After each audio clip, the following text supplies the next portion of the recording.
Hey everybody, how's it going? I'll keep the introduction short. My name is Veridox, new around here. Just wanted to make a quick tips and tricks guide or video to kind of go over what I've learned and some of the things that have helped me over the last few days since I've started last Epoch. Um, so yeah, let's get right into it. So first off, when you get into the game and you're gonna start having questions pretty quickly, right? Whether you're a veteran ARPG player or you're new to the genre, the G button.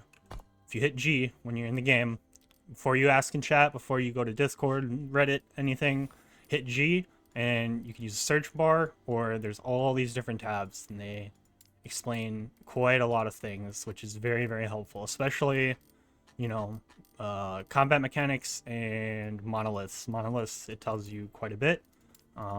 Very, very helpful. Number two that I want to talk about is, let me get rid of my webcam for a second. If you look here in the bottom left corner where my cursor is, there's passive point rewards and idle slot rewards. So when you're going through the campaign, what you're going to want to do is, there's a lot of side quests that you'll encounter. Not all the side quests give pass points, not all of them give idle slots, but there are quite a few that do. You can actually overcap on passive points and idle slots, but you're not going to get anything other than the XP reward or the gold reward. So when you're going through the story, make sure you keep an eye on your passive point rewards and your idle slot rewards. So that way you don't end up doing extra quests that you don't need to do. Unless you really are like a completionist or something. Another thing is where I'm at right now, the end of time. You come here after chapter 2. Chapter 2 is actually where you could start playing the endgame, technically. You can technically go right here to the Monolith of Fate, and you could technically start doing the Monolith of Fate right away. Just something to know. If you follow, I should say, when you come here for the first time, you're going to want to come talk to the... Sorry, it's a little chaotic here. You're going to talk to this person here. Welcome back. Don't even get farewell. And after that, they're going to tell you to go talk to the old dude. I call him the Epoch, even though he's not the Epoch. You're going to come up these stairs. Stairs are kind of confusing to find when you first come here. You're going to want to come up, talk to this guy. This guy is where you get your mastery for your class. So I'm a Blade Master Rogue, so I go from Rogue to Blade Master by talking to this guy here. Really important to know, kind of weird to find. Yeah.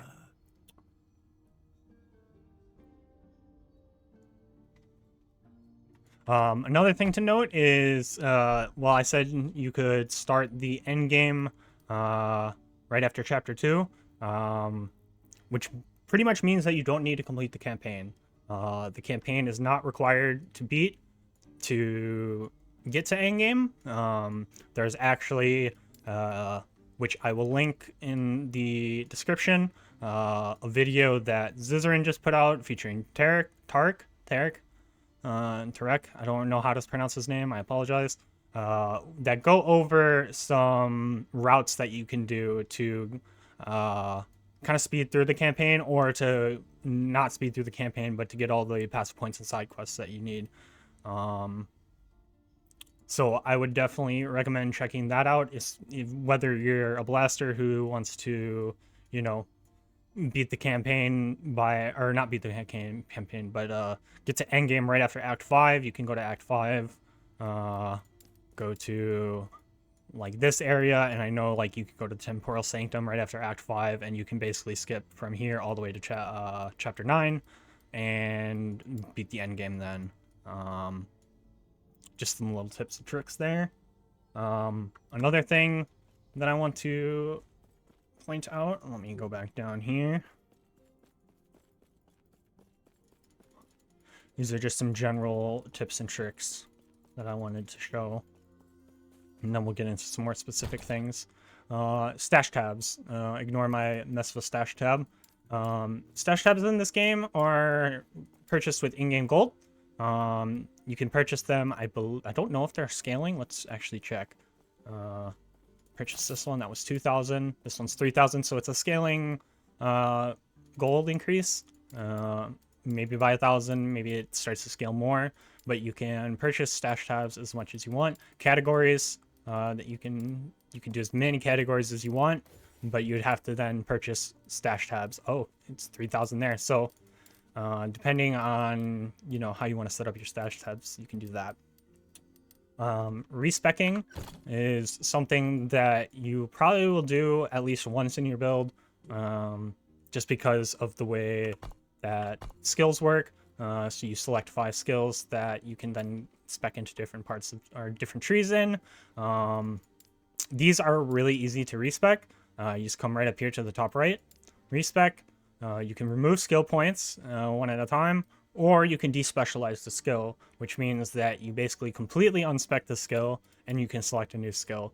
But when you do unspec that skill with the despecialize here, do know that your skill gets reset to your minimum level. Minimum level is not your level, but a minimum skill level that they have, which scales as you progress further and further into the game. Your minimum level as well increases. But just know that if you do despec a skill and you want to respec into it, you're going to have to re-level it up. So just something to be aware of. Another thing to be aware of is, speaking on skills, is passive points. When you're doing your passive points, you have to put your first 20 passive points into your base tree. Because these here, if you look, if I just hover over this on the bottom, it says requires 15 points in Blade Dancer passives. Sorry. Yeah, 15 points in Blade Dancer passives and requires 20 points in Rogue base passives. So you need 20 points in here before you can put any points into here. And see, even this one here requires 20 points. Requires completion of Mastery Quest at the start of Chapter 4. I don't know why it says Chapter 4. I don't think it's Chapter 4. But yeah. All right. Next, we'll move on to some crafting tips. So if we go in here, first thing that you're going to want to know about crafting, when you get a bunch of stuff, say, I guess I can't shatter any of these, but because it wouldn't work. You're going to get affixes, you're going to get some materials, right? You're going to get affixes, you're going to get ruins, you're going to get glyphs, scrolls. All of these are kept in a crafting inventory. To put them in your crafting inventory, you just hit this button right on the right here, transfer crafting items. A lot of people have missed that, surprisingly. Just know that it's there. One thing I will say is on League Start, it might not be as beneficial, but I want to say craft early, craft often. Crafting is really easy in this game. Affixes are really easy to get in this game. Runes are really easy to get. Glyphs, I've only been playing for, I want to say 5 days now. Not even super hardcore, and I have quite a bit. I have 74 void resistance affixes, 87 health affixes, stuff like that. It's pretty easy to come by. So yeah, don't be afraid to craft early, craft often. Crafting helps a ton. It's something that you're pretty much required to do in this game. Crafting is kind of essential to getting to that end game and doing all that. So another thing to note really fast is scaling here. Well, you can see a few different things: scaling, type, and shards. So shards is the amount, type, suffix, or prefix, which you can change here. You can also change this in the crafting window. Let's grab a piece of gear here. Put this in here, and oh wait, let me see if I have this one here. See here, we can add an affix. So if you come here, it's going to open up that crafting inventory again, and you can change suffix any affix or prefix any affix or suffix, and you can just choose from there, which is really nice. Something I should note really fast is these glyphs here and runes here. Oh, I hate that. Runes here. If you use one, So I'm just going to shatter this just to show an example. The shatter stays in. Do 100% be aware of that, because say I wanted to shatter that, but I want to craft on this, it instantly has the shatter option available. So don't accidentally shatter your stuff. Shattering, if anybody doesn't know, which I'll shatter this again just to show.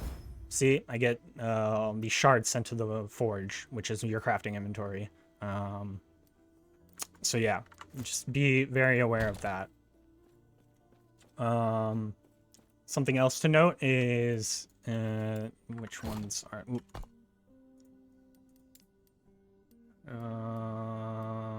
Rune of Ascendance. This guy right here, if you get them early on League Start, I think, in my opinion, I think it would be best used not to hold on to them, but to roll for leveling uniques. Leveling uniques will help a lot. There are quite a few good ones I've seen. Don't know the names off the top of my head, unfortunately, but I know belts, boots, and belts and boots are probably the big ones, I think. And then dependent on your build or your class, there's quite a few other uniques that could be good. I would definitely suggest looking up. If you're following a guide, look them up, or just look up what you think would be best for your build. Check out stuff like that. Another thing to note is here. Oop, I'm lagging a bit. Maybe the server's lagging. Cool, they have some. When you come to a vendor, you're gonna come to there's like a vendor in pretty much every camp or town. Buy runes of shattering every single time. Buy your runes of shattering, transfer them into your forge. Always. Runes of shattering are extremely important. That's how you get a ton of your affixes, especially being able to target them. Say you get a good drop, oh, I want, this +1 attunement in the armor. You're going to want that rune of shattering. Boom. You got your armor, you got your attunement shards. So if you want to target farm stuff, shattering runes are the way to go, 100%. Another thing to note is, which I'll just show here. Grab one of these, grab one of these. You cannot craft on... Ooh, yep, see? I thought it maybe would let me select it, but it doesn't. No, you can't craft on anything here, unique-wise, like no uniques, and no idols. Idols don't even go into the crafting bench. So idols are permanent, like as they drop, and uniques are just not craftable at all. I don't actually know. Let's test something. I just thought about it. That's it.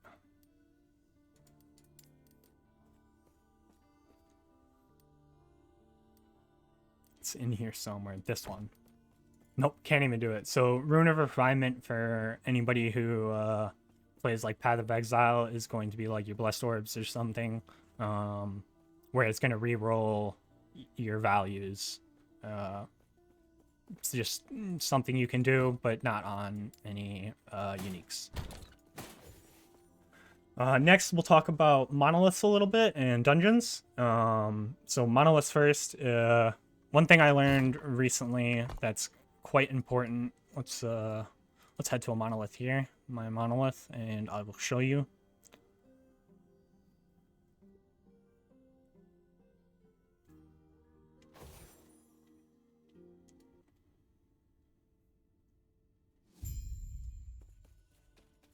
Come over here, and you'll see here, this is your echo tree, your timeline, sorry. You start at one island, and you'll have a few, like 2 options, 3 options to choose from, and it basically is like a web. You select one, and you complete it, and it opens up a new one, and it shows more and more as you go. But one thing to note is, if I click here, let me see if I can go like this. Nope. I can't put my cursor over it. But if you look on the right side, there is new enemy modifiers and player modifiers. So those carry with you as you go through your timelines and echoes. What I mean by that is you see the 2 next to the ring icon and the tome icon. That means if I complete this echo, For 2 more echoes, I will have 15% increased item rarity and 10% increased experience gained. It's just something good, important to know. Sorry, it also carries over the enemy modifiers, which you can see if in the bottom left-hand corner here, I have, one more use on both of these where enemies are going to have 35% chance to receive a glancing blow and hit and 30% endurance. Those just carry over, and then as you complete new ones and the slot opens up, it will fill with that. Very important to know, just so if you're like struggling all of a sudden on something, maybe you picked up a modifier that is just too hard for you or doesn't fit your build or whatever. Next is in here. We'll go up top here and you set inventory, appearance, blessings. Blessings are something that you get for completing timelines. Let me go back here. So I've completed 2 timelines already, the level 58 and the level 66 timeline, and at the end you get a choice of 3 blessings. I chose increased glyph drop rate on this one, and that is a permanent buff. They are permanent buffs static throughout the game, so not just in monoliths do you get that increased glyph percentage, but in campaign, if you were to go through anything, arenas, dungeons, anything, they persist. So good to know. Another thing to know is we'll actually go over here really quick. I guess actually let's talk about quest echoes. So top left corner here, you have quest echoes. These are going to unlock as you gain more stability. Stability is gained by just completing echoes. If you kill more monsters in an echo, you get more stability. There's a bar that shows that inside of the echo when you do it. And every time you hit certain checkpoints on the stability, you unlock quest echoes. Quest echoes you can just join. There's small quests that you do, similar to a regular echo. Sometimes different, but they're static. And when you complete all 3 quest echoes, you then can unlock a new timeline and you can choose your blessing.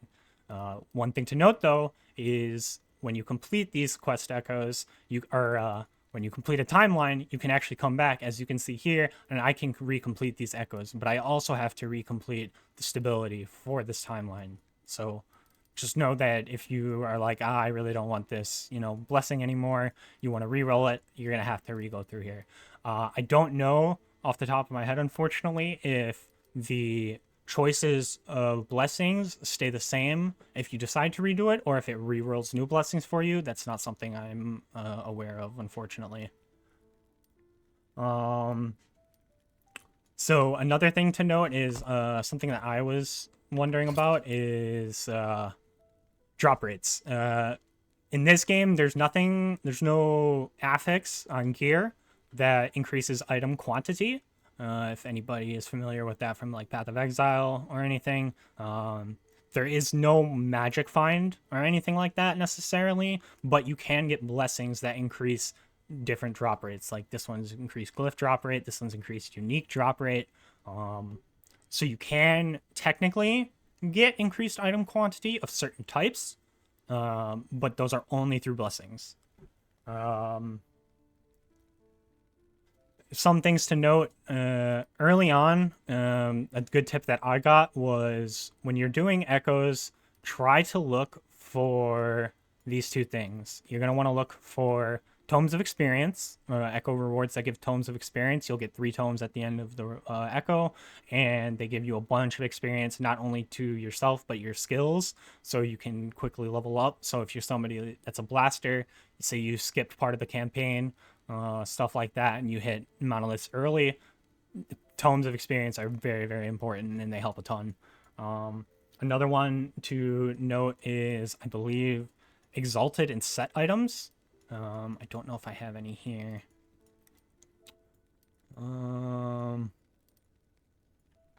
Actually, I think I have one in this one. Let me just check and look. Yep, so right here, I have unique items, and I think I completed a set item earlier. Oh, unique or set gloves. Yep. So stuff like this is really beneficial early on as well to try and get, good set items, good uniques. Um, and ideally, you want to look for exalted ones. Exalted are purple drops. Those are going to be your purple drops are tier 6, affixes are higher. I don't know if they're higher. I believe, but I know for a fact they drop as tier, like one affix will drop as a tier 6 affix. Very, very important, especially trying to gear up as you go through early monoliths. Um, some things to note: if you're taking too much damage, avoid these two modifiers. It's going to be increased damage of all types and enemies having increased crit chance. Those two will hurt a lot. So if you're dying a lot or you're struggling in monoliths, just check to see what modifiers are active at the time. Next, we'll talk about dungeons and such. So I'll show the locations of dungeons first. So we have the first one here, Lightless Arbiter. It's the first dungeon you'll run into in Chapter 2. Or in between Chapter 2 and Chapter 3 right here. That is just a normal dungeon from what I've seen. I've only tried it twice. You get a little light that you carry around with you, and enemies inside the light do normal damage and stuff, but enemies outside of the light take reduced damage and deal a lot of increased damage. It's a really fun dungeon. Definitely check it out. We have Temporal Sanctum down here, which is also a really cool dungeon. You shift between different eras with a D key. With your D key, you switch between the Ruined and the Divine era, I believe it was. And you basically you have to kind of traverse the map by switching through eras to get through blocked points and different things. Be careful of this boss. Remember to switch eras when you're fighting this boss. It's he's a tough one, especially your first attempt if you're going in blind. Next we have, if I can find it.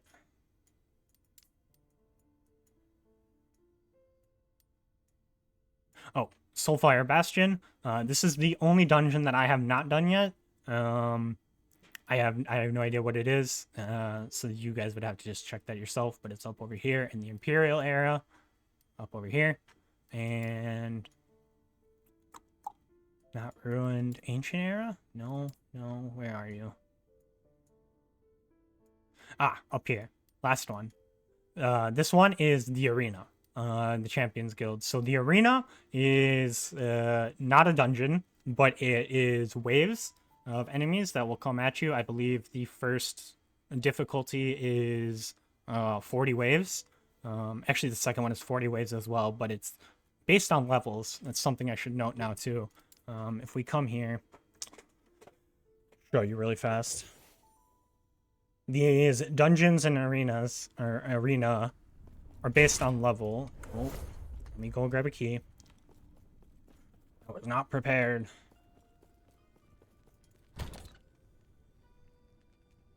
Arena key. I guess I should note now as well. All dungeons and arenas require keys that you get as just drops. You can also get arena keys and dungeon keys as rewards from echoes. So we take the key here, we enter the arena. You'll see we have different tiers of difficulty.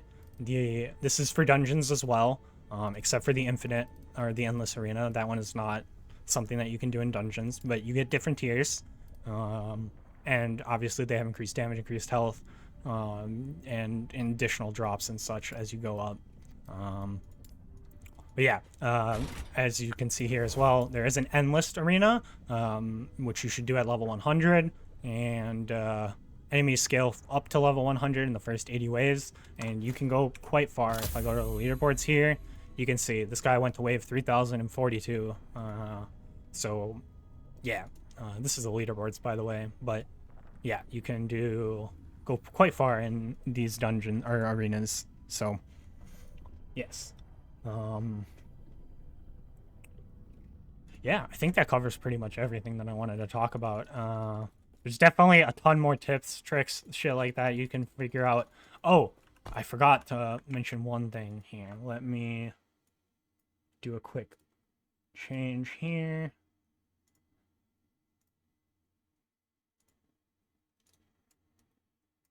believe this should pull up.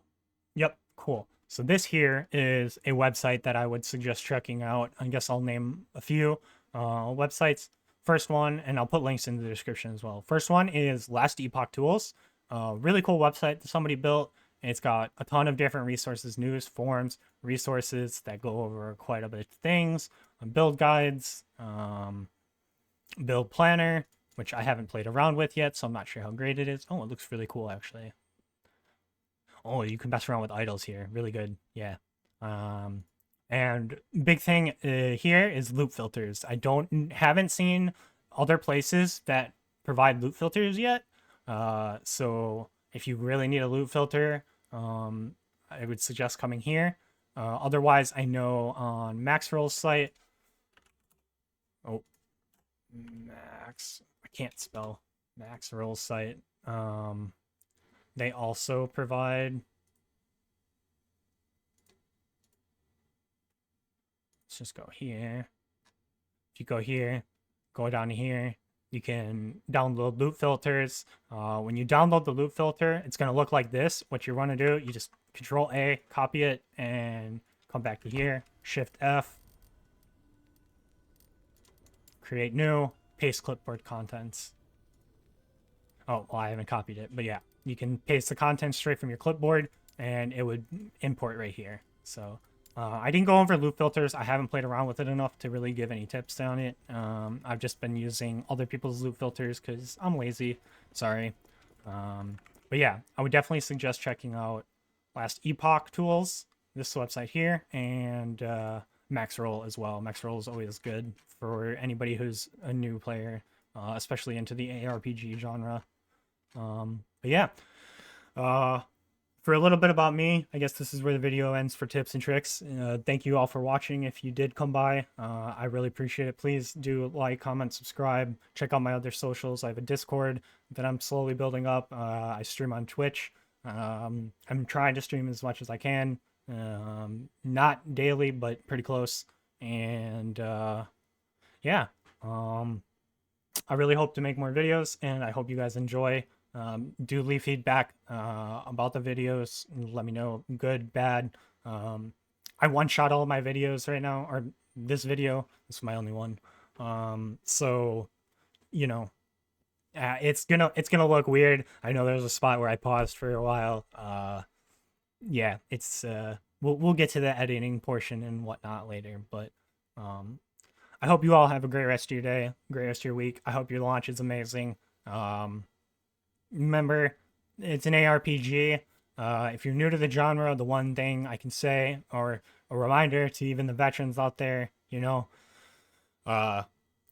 learning through mistakes is part of the ARPG genre. Fail, fail, fail again, and keep trying. Just don't give up. That's the biggest thing I can say for everybody is, like, you know, just never quit trying things. If something doesn't work, like, there's a reason it doesn't work. It's not, maybe the game is broken, but chances are the game's not broken, and there's something that you can do in your build to change, to, you know, complete whatever you're trying to do. So keep it up out there, guys. Yeah, thanks for watching the video, and I hope you all have a great rest of your day. Stay safe out there and never quit trying. Bye.